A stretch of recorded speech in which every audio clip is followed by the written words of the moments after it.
Bonjour à tous et bienvenue à ce webinaire Réussir les projets de transformation, comment éliminer les blocages qui sabotent l'adhésion. Alors, avant de démarrer, on va commencer par un petit check technique. Est-ce que tout le monde nous entend bien? Vous avez une petite section de chat sur votre droite dans laquelle vous pouvez parler et ça sera notre moyen de communication tout au long de cette conférence. Donc, je vous laisse voilà, écrire dans le chat pour voir si tout le monde nous entend. Thierry, ils sont OK. Bonjour Thierry, bienvenue. Je vois que ça se connecte, donc on va attendre encore quelques réponses. Bonjour Caroline, bonjour Elisabeth. Geoffrey, bonjour. Isabelle, voilà, bienvenue à tous. OK, bonjour Caroline. Parfait. Donc, pour ceux qui se connectent, voilà, dites-nous si tout le monde nous entend bien. Je pense que tout est bon. Si certains nous disent que c'est bon, ok. Bon, bah génial. Donc on va pouvoir avancer. Donc encore une fois, bienvenue à tous à cette conférence. Pour vous donner un petit peu de contexte, donc je suis accompagné d'Antoine et de Philippe, qui sont eux les experts du sujet qui va être traité. Moi, je suis uniquement responsable voilà, des conférences sur le campus. Mais avant de démarrer, en fait, on aurait aimé tous les trois en savoir un petit peu plus sur vous et ce qui vous a amené ici aujourd'hui. Et donc, on voulait vous poser trois questions auxquelles vous pouvez répondre dans le chat. Alors, pour faciliter la lecture, si vous pouviez répondre dans un seul message aux trois questions avant de taper sur Entrée. Les trois questions sont les suivantes. La première, c'est dans quel business êtes-vous? Ici, c'est ce qui nous intéresse, c'est de comprendre voilà votre position, votre fonction. Est-ce que vous êtes DRH, DSI d'une boîte industrielle? Voilà, expliquez-nous, donnez-nous un peu de contexte sur votre activité. Ensuite, la deuxième question, c'est quel est votre obstacle numéro un en matière de transformation? Ici, ce qu'on cherche à comprendre, c'est quel est le point de blocage, la douleur que vous pouvez constater ou à laquelle vous faites face aujourd'hui et qui vous a amené également ici pour atteindre voilà, vos objectifs ou qui limitent cette atteinte à vos objectifs. Et la troisième question, c'est quelle est votre échéance? Est-ce que c'est une priorité immédiate ou est-ce que c'est un projet à moyen terme ou à long terme? Ici, voilà, c'est pour voir un peu le timing de votre objectif. Et on va passer quelques minutes là-dessus pour reformuler, voir si on a bien compris vos enjeux. Et c'est surtout également pour que ensuite Antoine et Philippe puissent adapter leur discours tout au long de la conférence à vos enjeux. Donc, on va commencer par là. Pour ceux qui viennent d'arriver, avec Antoine et Philippe, on voulait en savoir un petit peu plus sur vous. Et donc, on vous pose trois questions pour comprendre vos enjeux. La première, c'est quel est votre business, ce que vous faites concrètement. La deuxième, c'est votre obstacle numéro un en matière de transformation. Quelle est la douleur que vous rencontrez actuellement, le point de blocage? Et la troisième, votre échéance, c'est-à-dire est-ce que c'est voilà une urgence absolue dès maintenant ou est-ce que c'est plutôt à moyen, long terme que vous cherchez à résoudre le problème. Donc on vous laisse quelques minutes pour quelques instants. N'hésitez, ne faites pas des réponses très longues. Hein, on sait que c'est sur le chat et donc que ça peut être assez difficile de tout expliquer. Mais voilà, on veut en savoir un petit peu plus. Donc, je pense que les réponses vont arriver. Je vois que quelqu'un écrit. Voilà. Donc, alors, Maurice, vous êtes dans la formation continue des professionnels, capacité à convaincre et entraîner vers le changement. OK, d'accord. Et ensuite, aucune priorité pour le moment, donc il n'y a pas d'échéance. Donc, je suppose que vous êtes plus là à titre d'information, voir les méthodes qui peuvent fonctionner. que voilà, vraiment résoudre un problème immédiat. Donc, c'est assez clair. Alors, Caroline, vous, consultante senior en transformation complexe des systèmes d'information et des organisations. Je suis ici par rapport à l'IA et mon échéance courte pour relancer mon business. Ok, d'accord. Par rapport à l'IA, peut-être, est-ce que Antoine ou Philippe, vous avez besoin de précision par rapport à ça ou est-ce que c'est clair? Ce que j'entends en fait par rapport à l'IA, parce que en fait la question que je me pose, c'est est-ce que c'est l'IA qui est le changement ou le projet de transformation chez votre client, Caroline, ou si c'est à votre, c'est pour vous-même que vous souhaitez trouver des façons de fonctionner avec l'IA pour pouvoir améliorer la productivité ou relancer le business. J'ai un collègue qui s'appelle Alexandre Lehellé, qui lui voilà, déploie des programmes d'accompagnement sur l'IA. Alors, il a fait un webinaire avec nous il y a ça, je crois, 2 mois. Voilà, bon, parce qu'on implémente par exemple des projets d'IA et on soutient la transformation d'un constructeur automobile, Mercedes, pour ne pas le citer, sur ce sujet-là. Donc, on ne va pas le traiter spécifiquement aujourd'hui, ça. Nous, on va plutôt parler de transformation de manière globale et de conduite du changement. Mais voilà, j'ai un expert dans mon équipe là-dessus. Bon, voilà ce que je peux dire. Et si vous pouviez préciser, ce serait top. Par rapport à l'IA de manière générale, Caroline dit. Ok. Alors, Thierry, vous, c'est bencher les méthodes, augmenter, petit coaching, focus manager et organisation pratique pour progresser technique CA dans le trimestre. Donc, je pense que vous êtes là également pour voir les différentes méthodes, effectivement. Donc, c'est des choses qui vont être traitées aujourd'hui. Donc, ça, c'est très clair, Thierry. Vous, Bertrand, vous commencez une mission la semaine prochaine. Alors, peut-être nous expliquer la problématique de la mission en relation avec les transformations. Je pense que ça permettra de préciser les choses. Elisabeth, vous, c'est embarquer quand les informations sont encore floues. Ok, je pense que ça, c'est intéressant. Besoin de précision là-dessus sur embarquer les équipes quand l'information est floue ou pas, Antoine et Philippe, ou c'est plutôt clair sur la problématique? C'est large quand même. C'est large. C'est large, mais Ok, Elisabeth, vous pouvez... c'est un sujet évoqué dans une de nos slides. Comment embarquer quand c'est flou. Ok, donc on va regarder En ça. fait, c'est flou. Je vois que ça écrit, donc on va attendre les réponses qui arrivent.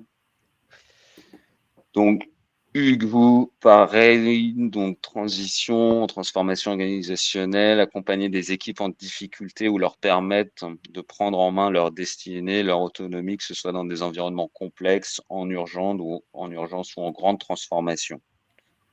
Ok. Peut-être ce qui est intéressant pour ceux qui sont chez des clients, qui sont chez des clients, nous donner voilà certains contextes que vous pouvez avoir.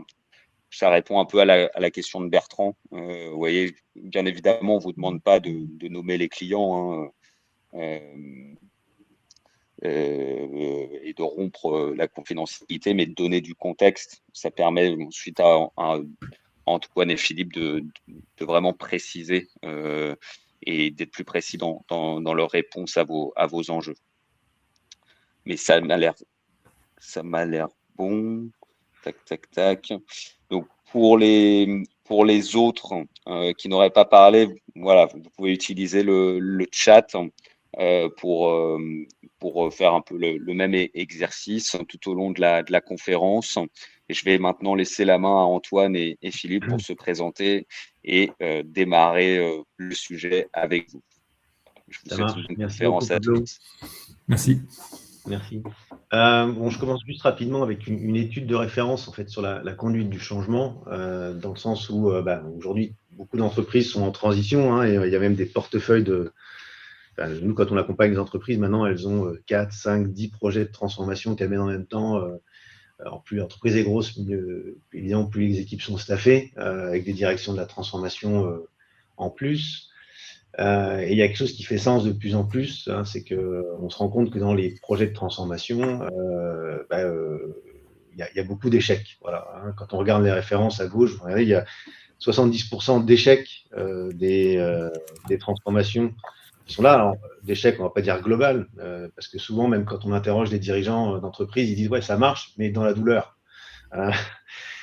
Mais il n'empêche qu'il y a 70% des projets de transformation qui échouent, soit dans les délais, hein, on promet une transformation en 2 ans, elle se fait en 5, soit dans les bénéfices. Voilà, il y a, je sais pas, quand on implémente un CRM, un ERP, ou quand on conduit une réorganisation, parfois on a des bénéfices qui sautent.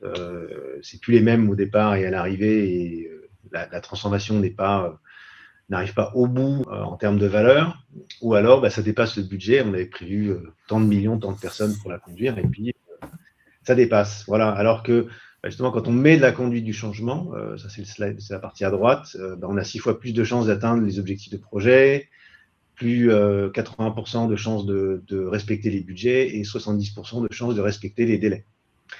Voilà, donc ça c'est des études pour montrer que en fait la conduite du changement, c'est quelque chose qui devient à la fois c'est un effet de mode, et à la fois c'est aussi quelque chose qui est de plus en plus valorisé dans les organisations pour réussir les transformations, et notamment transformer la culture du changement dans les entreprises. Je vais me présenter rapidement, après je vais laisser la place à Philippe. Donc moi je suis le dirigeant d'un cabinet qui s'appelle Elite Partners, dans lequel j'œuvre depuis maintenant une 20aine d'années sur à la fois des sujets de stratégie, de vente, de production, de management, de projet, et de soutenir en fait les entreprises dans leur transformation. Alors, avec un cas particulier quand même, c'est que souvent on vient faire appel à nous dans la conduite du changement, alors pas sur les autres périmètres, mais quand les entreprises ont déjà essayé 1, 2, 3 plans et qu'elles ont échoué. C'est pour ça que le principe de base, c'est de retourner les projets dans la réussite. Et donc, du coup, j'arrive dans un univers où il faut recréer une feuille vierge et recréer de l'engagement.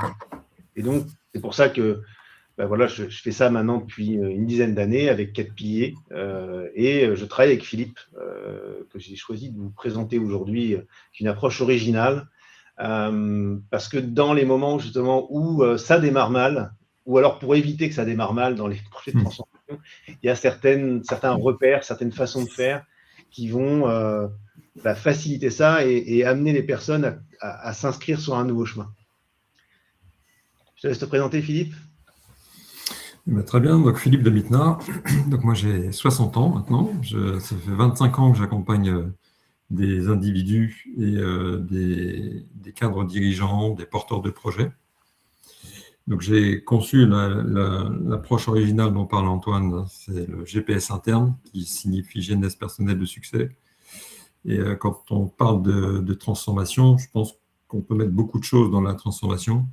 La transformation dont on parle ici, c'est de développer une capacité à pouvoir mettre en évidence, et c'est ce dont on va parler pendant cet événement-là, de mettre en évidence des angles morts qui changent toute la perspective dans notre façon d'approcher les situations ou les problématiques qu'on peut rencontrer.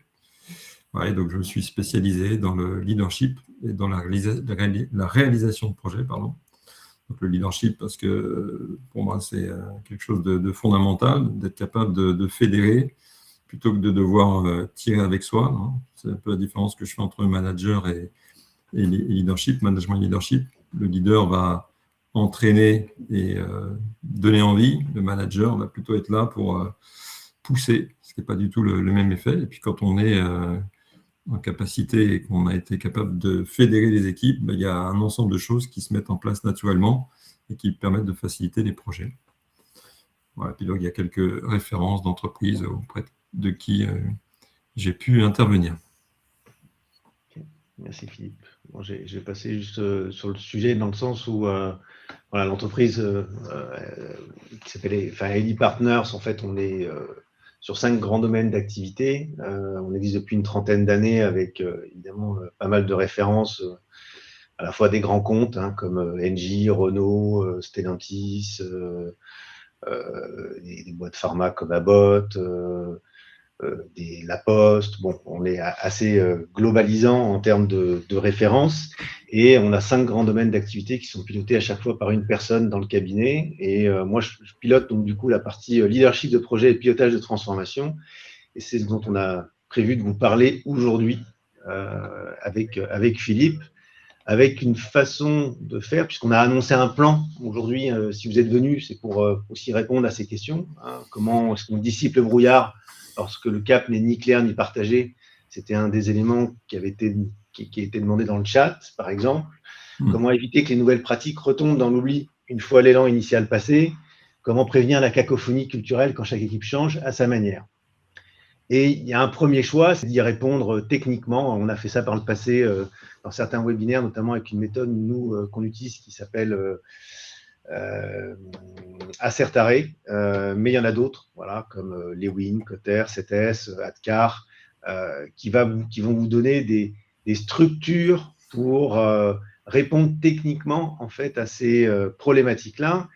Et aujourd'hui, on a choisi avec Philippe de vous en parler d'une autre manière, c'est-à-dire de comprendre en fait ce qui se joue à un niveau plus profond et la stratégie à mettre en place pour qu'en fait ces sujets-là qui arrivent comme des symptômes ne viennent même pas sur la table puisqu'en fait ils ont été traités en amont.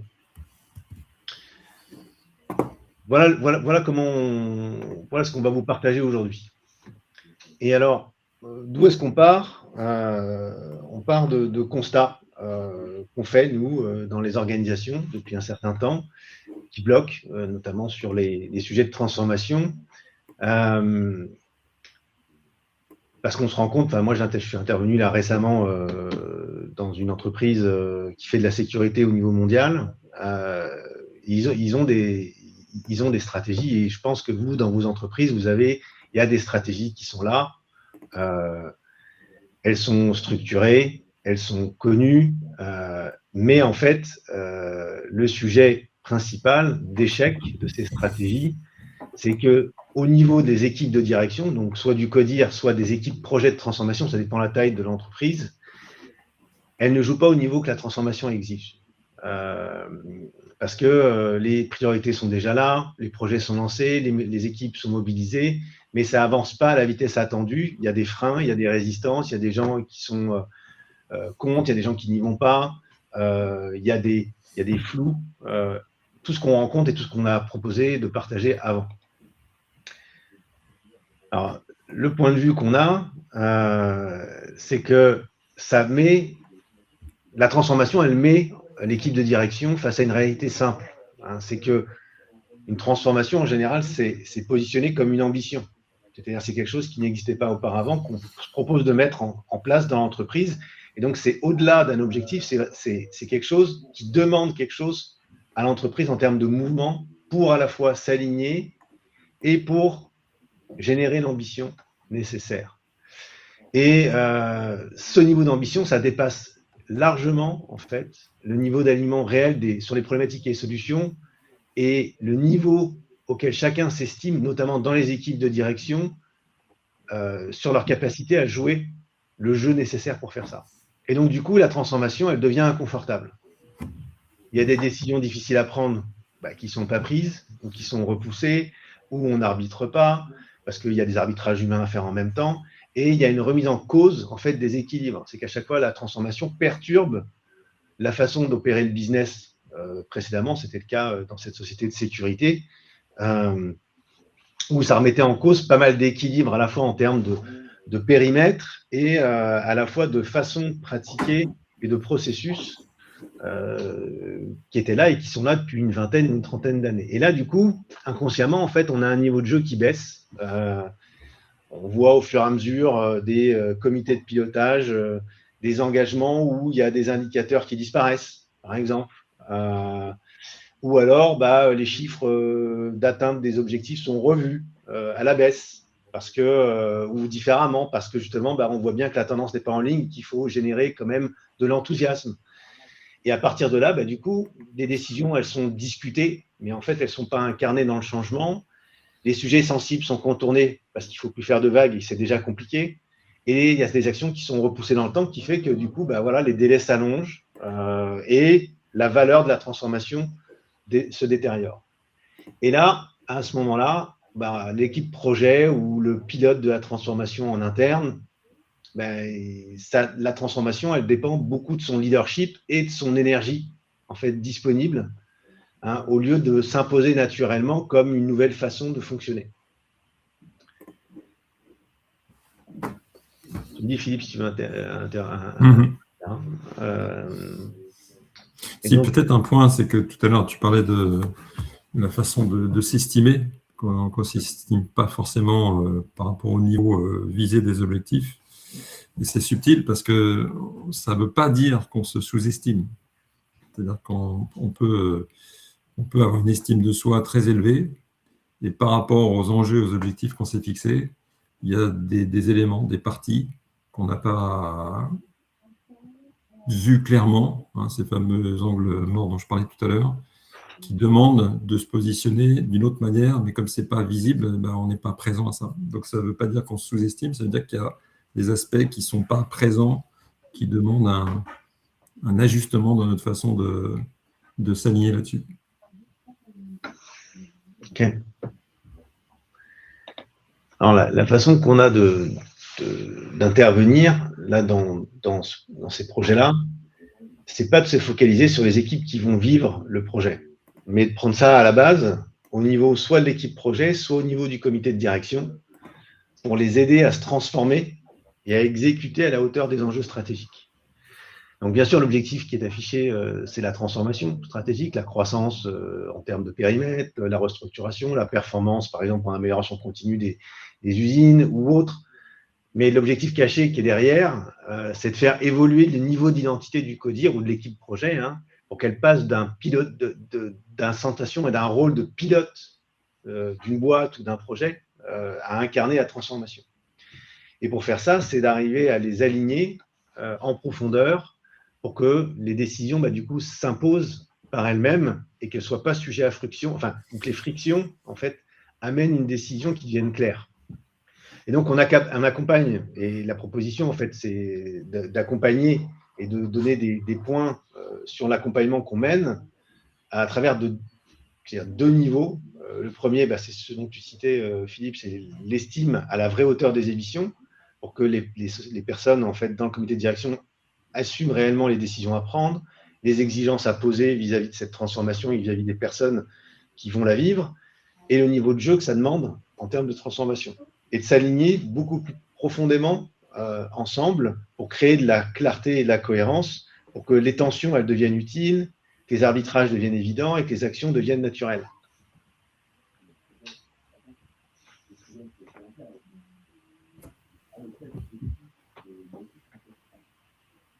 Est-ce que tu veux réagir ou Non, c'est bon. C'est bon. Ok. Donc, il ne s'agit en fait pas de former les équipes de direction, mais de positionner ça comme un programme de suivi et d'accompagnement, mais cette fois-ci, non pas uniquement des équipes, mais de l'équipe projet ou du comité de direction. Et donc, pas positionner ça forcément comme un séminaire ou comme un workshop, mais comme un dispositif qui provoque des prises de conscience de l'équipe vis-à-vis de ses incohérences, ses évitements, le niveau réel d'engagement et les ressources qui sont déjà là. Et c'est un point d'ancrage très fort dans la façon de fonctionner. C'est qu'en fait, on va amener tout le comité de direction ou les équipes projet à distinguer, regarder des ressources qui sont déjà là et qui sont non exploitées, qui ne sont pas visibles dès le départ.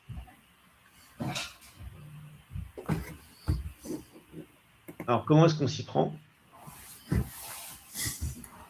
On a 3 phases. La première phase, c'est créer un alignement vis-à-vis du comité de direction ou de l'équipe projet et distinguer une percée stratégique. Pour créer ce qu'on va appeler, nous, une percée collective sur la transformation. C'est-à-dire que les équipes, en fait, pour réussir cette transformation, ça va nécessiter qu'on crée ensemble une nouvelle compétence, une nouvelle façon d'être, une nouvelle façon de fonctionner qui va faire que cette fois-ci, à la fois la transformation va réussir et à la fois la culture dans l'entreprise en lien avec la conduite du changement opère. Et c'est un exercice d'illustration. Hein, ce que vous voyez à droite, vous voyez une image. Alors, je sais pas, peut-être que c'est le moment où on vous fait réagir. C'est qu'est-ce que vous voyez sur cette image?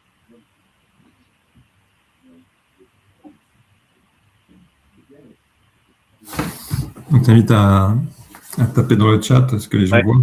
Ouais, je vous invite à taper dans le chat en fait ce que vous voyez sur cette image.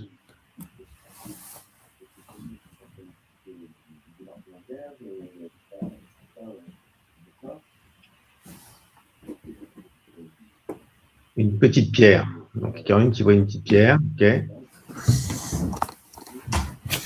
Qui d'autre voit une petite pierre? On voit qu'il y a quelque chose qui dérange quand même hein, dans cette image. Il y a quelque chose qui dérange. Un mur avec une pierre qui se glisse entre deux blocs. OK. Ensemble plus fort. OK. Un mur qui n'est pas face à nous, que nous longeons, aucun ciment, donc ça doit être possible de bouger les blocs. OK. Pas de joint. OK. Donc ça illustre le phénomène du contexte. Hein. Donc il y a un caillou dans la chaussure, un détail qu'on écarte ou qu'on doit creuser, ok. C'est une explication, ouais. Ok. Un petit élément dans lequel la structure ne résisterait pas, ouais. Ok. Et donc là, on est à l'image en fait d'une brèche, ok. Alors, on est à l'image en fait du démarrage en fait dans une transformation où en fait on essaie d'apporter de la clarté sur une image, sur une vision. Qui en manque ou qui n'est pas comprise de la même manière. Tout le monde a des interprétations un petit peu floues, dont nécessairement le comité de direction ou l'équipe projet. Ce qui est intéressant ici, c'est que évidemment tout le monde voit la même image, enfin la même image devant lui, et pourtant, si on met une entreprise ou un projet d'entreprise, on a un projet, une entreprise devant nos yeux, et chacun voit des choses différentes. Et va réagir par rapport à ces choses qu'il voit qui sont différentes.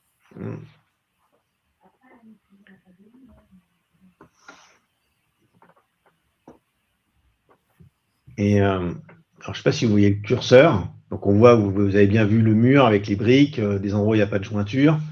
Et ici, ce que vous voyez, c'est, voilà, vous voyez quelque chose ici.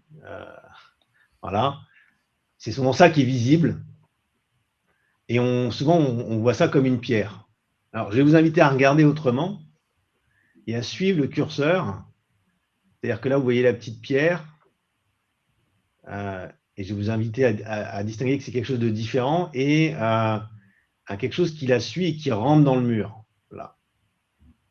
Alors, j'essaie de faire le tour. J'essaie de faire des analogies en même temps que tu fais le dessin. C'est-à-dire que si la pierre, c'est l'entreprise, le mur de briques, c'est l'entreprise, et que la pierre, c'est soit la problématique, soit le projet qu'on va mettre en place, ou qu'on pense qu'il faut mettre en place. Donc, on va réagir par rapport à la pierre. La pierre, c'est votre projet ou votre problématique à résoudre. Et là, alors, je ne sais pas si... moi, je ne vois pas le curseur. Tu es en train de faire le tour de l'objet, c'est ça? OK.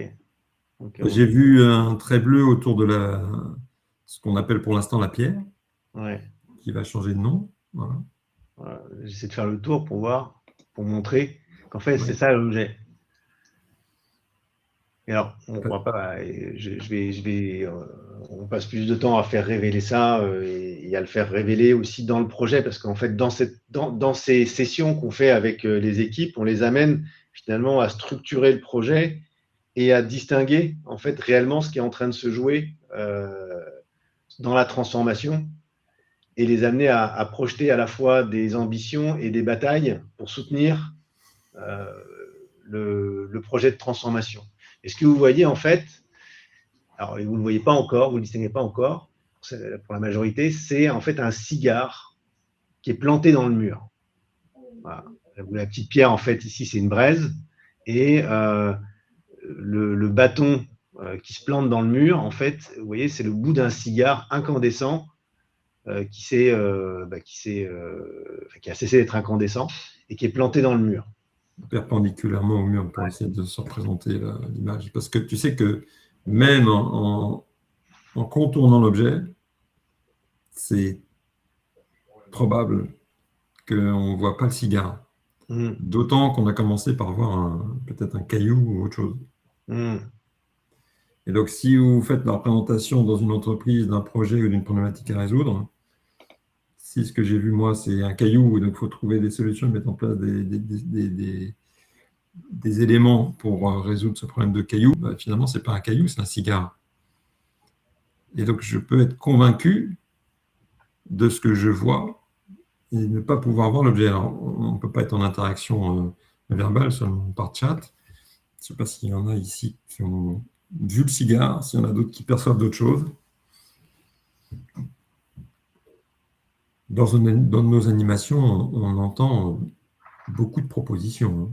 Il y en a qui voient des têtes de tortues, des robinets. Après, bon, pas vu le cigare. Je peux voir la tête de tortue. Ah, on a quelqu'un qui a vu le cigare. Okay. Quelqu'un a vu le cigare. Okay. Donc, là, tout le principe, c'est d'arriver à se focaliser sur les bons obstacles ou le bon sujet, en fait. Et pourquoi est-ce qu'on ne voit pas le cigare? En fait, c'est parce que le contexte fait qu'on n'attend pas un cigare ici. On n'attend pas un cigare planté dans le mur de cette manière-là, avec la perspective qui est mise. Et le parallèle est fait, en fait, avec les projets de transformation. C'est-à-dire que dans ces sessions avec comité de direction, on va les amener à regarder, à se focaliser sur les choses qui sont vraiment là et non pas des choses qu'on croit percevoir, en fait, dans le sujet, dans le sujet de la transformation. Et donc, on va amener l'ensemble du comité de direction à distinguer ce qui est en train de se jouer réellement en termes de projet et non pas en termes de besoins. Et on va les amener dans ces 3 sessions à transformer et à créer une vision claire de la transformation et à distinguer le projet stratégique prioritaire qui est vraiment en train de se jouer. Avec 2 versions. Une version actuelle, c'est-à-dire telle que c'est pensé et telle que ça va droit à l'échec, puisqu'en fait, on n'est pas en train de se préoccuper des bonnes choses, et la vraie version de transformation. Et pour ça, on a un outil qu'on utilise qui s'appelle un projet 2 histoires, où on va structurer 2 façons en fait, de produire le changement et d'amener le comité de direction à choisir le vrai projet qu'ils veulent amener aux équipes et à les fédérer en termes de discours et de façon de partager le projet pour que ce soit à la fois clair en termes de vision et aligné en termes d'étapes. Il y a plusieurs images, effectivement. Je vois Thierry qui en a d'autres. Effectivement, il y a d'autres façons de voir les choses. Nous, on essaie de vous l'illustrer d'une certaine manière. Mais ça, c'est vraiment important. C'est souvent ce qui est oublié. J'ai vu beaucoup de transformations échouer parce qu'il fallait aller vite, parce qu'il fallait gagner du temps, parce que soi-disant, c'était clair. Mais en fait, on se retrouve avec les résistances qu'on a vues au début. Et en fait, on est obligé de reprendre au démarrage et à remettre de la clarté et une percée dans le projet pour arriver à être clair sur où est-ce qu'on veut aller, comment est-ce qu'on veut y aller et ce que ça demande en fait à chacun. Et c'est comme ça aussi qu'on crée en fait l'énergie nécessaire et l'impact du comité de direction ou de l'équipe projet pour aller générer ensuite les actions. Et ensuite, dans la deuxième phase, donc c'est ça dont on se parle, on fait encore des sessions. En fait, il y a 11 sessions dans cette façon de procéder pour aligner et faire en sorte que les gens jouent au bon niveau en termes de comité de direction. Donc, on ne va pas y aller sur toutes, mais une des sessions, c'est sur le temps et sur l'énergie. Et l'image qu'on a voulu prendre, c'est celle d'un marathon, en fait d'une course. Et pourquoi? Parce qu'en fait, rapidement, donc il y a en général dans une transformation, on fait un grand raout, on présente, c'est ambitieux, c'est chouette, les gens sont motivés, et puis au fur et à mesure, on voit toute l'énergie, la motivation qui descend à chaque fois que les résultats ne sont pas forcément là au rendez-vous ou qu'il faut mettre de la discipline, poser des actions et mettre de l'énergie à chaque fois, on voit l'énergie des gens qui descend et puis l'engagement dans la transformation qui s'étiole. Et donc l'image qui est prise, c'est qu'en fait, pendant que la transformation opère, les gens sont en train de courir, en fait, et ils ont la sensation de courir 10 km. Enfin, ils ont la sensation pardon, de courir un marathon de 42 km, mais en fait, ils sont qu'à 10 km. Pourquoi? Parce qu'en fait, ils ont ressassé pendant toute cette période où ils couraient la difficulté de l'effort. Alors, difficulté de l'effort, c'est un mot, et c'est une façon de dire les choses de manière simple. Et nous, on va le traduire dans les sessions, dans quelque chose qui se passe réellement pour les participants et pour l'ensemble du comité de direction. Et donc, les amener à regarder réellement où est-ce qu'elle perd son énergie, mais en termes de façon d'être. Alors, il y a Maurice qui parle de « Je ne vois pas bien comment les sessions sont positionnées en parallèle du projet ». Eh bien, vous avez une super question. C'est qu'en fait, là, il y a une timeline. En fait, c'est comme si vous imaginez que la transformation, il y a deux trains. Il y a un train pour le comité de direction en parallèle d'un train pour les équipes, à la fois projet ou pour les équipes qui vivent le changement dans l'implémentation d'un CRM ou, je sais pas, commercialement un nouveau processus. En fait, vous avez deux trains. Et ce qui est intéressant dans ce modèle-là, c'est que à la fois l'équipe de direction travaille sur la transformation et a des points de repère et évolue en même temps que la transformation, et les équipes aussi. Ce qui a un double effet. C'est que les équipes qui vivent la transformation en dessous dans l'entreprise savent qu'en haut aussi, ils sont en train de créer l'espace pour que la transformation réussisse. Et ils ne se sentent pas seuls à devoir actionner des choses. Ils voient que le comité de direction bouge, change, et ça leur donne en plus de l'énergie pour voir que c'est vraiment une entreprise qui bouge, ou un service, ou une business unit qui bouge, et pas uniquement les gens à l'intérieur. Et donc, du coup, ça dépend. Les projets, il y en a qui font ça sur 6 mois, d'autres sur 3 ans, d'autres sur 5 ans. Et donc, du coup, on va positionner ces sessions tout au long de la transformation pour les équipes dirigeantes. Et on va les amener, du coup, à travailler sur les vrais sujets. Et c'est simple. En fait, les arbitrages deviennent clairs sur ce qu'on arrête, sur ce qu'on engage. La difficulté étant toujours, pour les équipes, de regarder clairement ce qu'on arrête.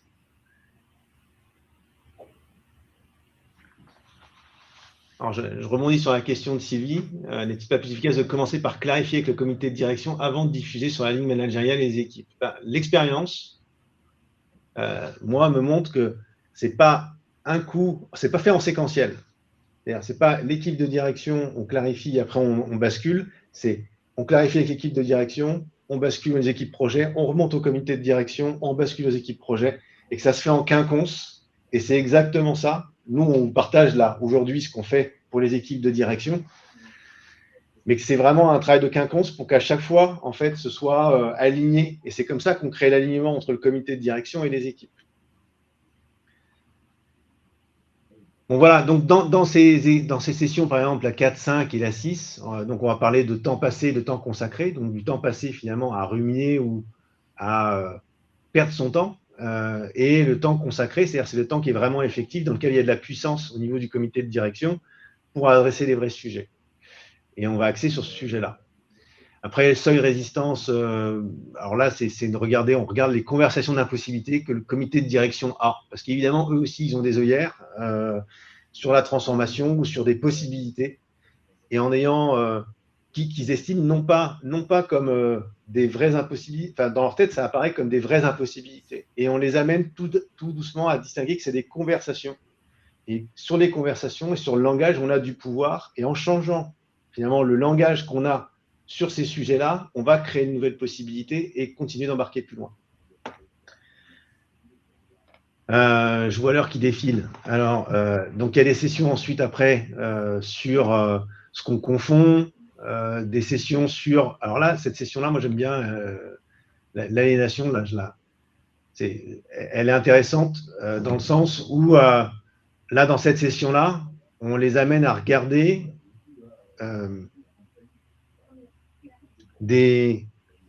alors je vais le dire simplement, des facultés, des ressources qu'en fait, ils ont oublié sur le chemin pour mener la transformation. Et ils ne l'ont pas fait de manière consciente.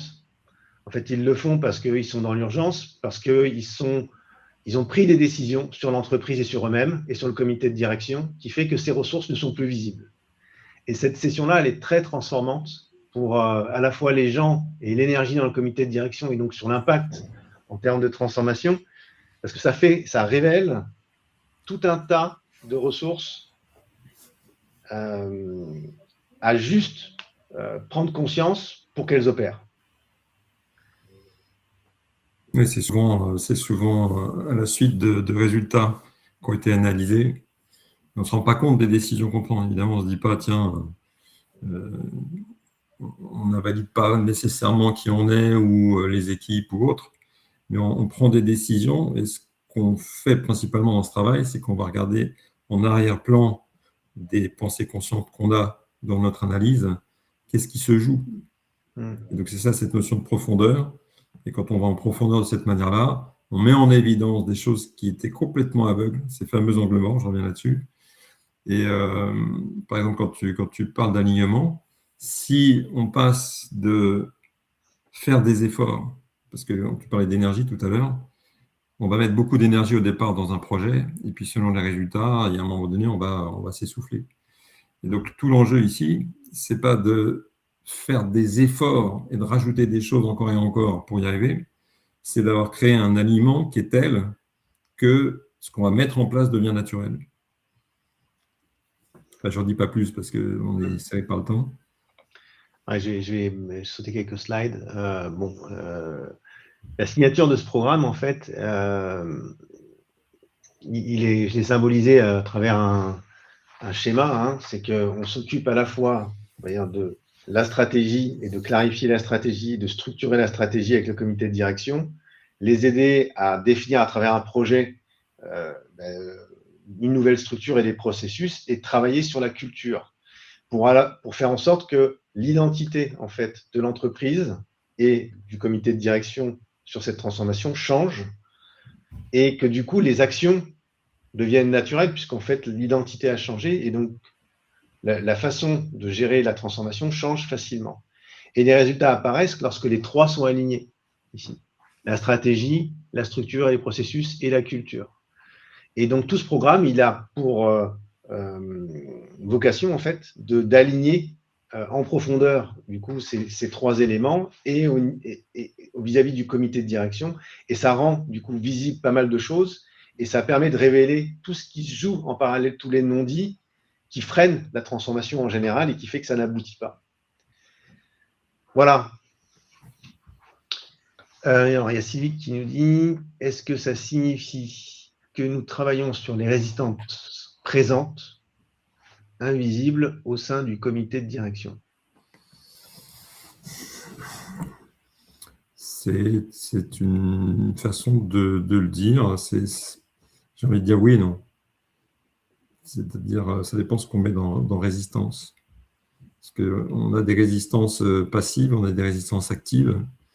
Et il y a des résistances qui, une fois qu'elles sont identifiées comme des résistances, peuvent sauter naturellement. Ce qui n'est pas pareil que des personnes qui seraient intentionnellement en train de résister contre un projet. Ce qui signalerait qu'il n'y a pas d'aliment d'ailleurs. Bon, je suis conscient que la réponse reste très sommaire. Hein. Alors, ensuite, on a comment concrètement s'organisent les sessions au niveau CODIR? Combien de temps? Quel format? Comment cela s'articule par rapport aux phases de déroulement du projet? Alors, c'est des sessions, donc c'est 11 sessions. 11 sessions de 2h30 chacune. Et alors, ça va dépendre de la timeline de votre projet ensuite. Typiquement, le programme, il peut se faire au minimum, il faut en gros entre 3 et 6 mois. Pourquoi? Parce qu'en fait, les sessions, elles sont soit espacées de 2 semaines, soit espacées de 4 semaines ou de juste une semaine, mais ça fait très tendu. Et pourquoi? Parce qu'en fait, entre les sessions CODIR, il y a aussi des sessions de coaching individuel pour à la fois faire avancer le CODIR de manière globale, mais aussi changer la façon et aider l'implémentation de chacun des membres de ce comité de direction sur les différents sujets et sur sa feuille de route qu'il a à mener sur le projet. Et donc, ça s'articule, en fait, tout au long, en fait, soit on fait ça comme un global au démarrage du projet, plus une session à la fin, soit, en fait, et c'est ma préconisation, c'est de les dérouler tout au long du projet. Donc, si ce projet prend 2 ans, de dérouler en espaçant un petit peu plus, en fait, les sessions pour le codir, par exemple, de 1 mois ou de 2 mois, pour mener et faire en sorte que la transformation opère en même temps. Voilà. Maintenant, alors je ne sais pas de quel projet il en retourne, Sybille, mais ça, c'est des choses qu'on calibre en fonction des besoins, des problématiques, du sujet de la transformation. Si c'est un sujet d'implémentation de CRM, ce n'est pas la même chose que quand on implémente une nouvelle stratégie sur un nouveau domaine. Voilà. Et est-ce que votre accompagnement peut être considéré comme de la formation et être pris en charge par les OPCO? Oui, absolument. On est certifié, oui, c'est certifié Calliope, et donc du coup, on peut les mettre aussi comme un sujet de formation pour, on va dire, les équipes projet. Donc absolument.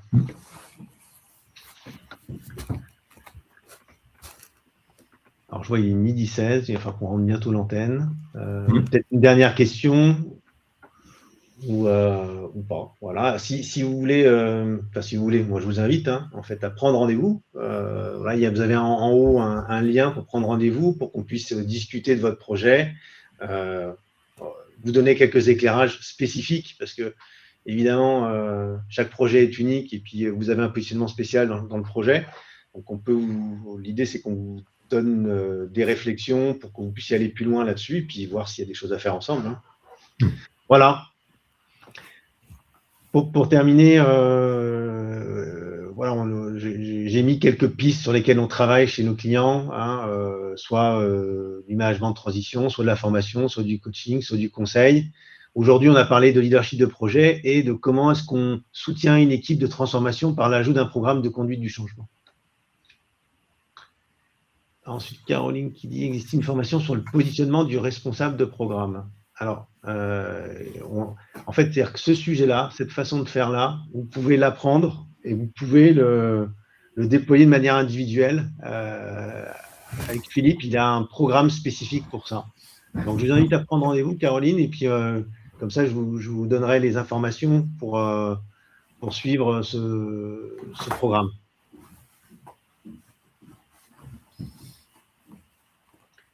Philippe, un dernier mot peut-être. Merci beaucoup à tous. Écoute, non, ravi de cette présentation.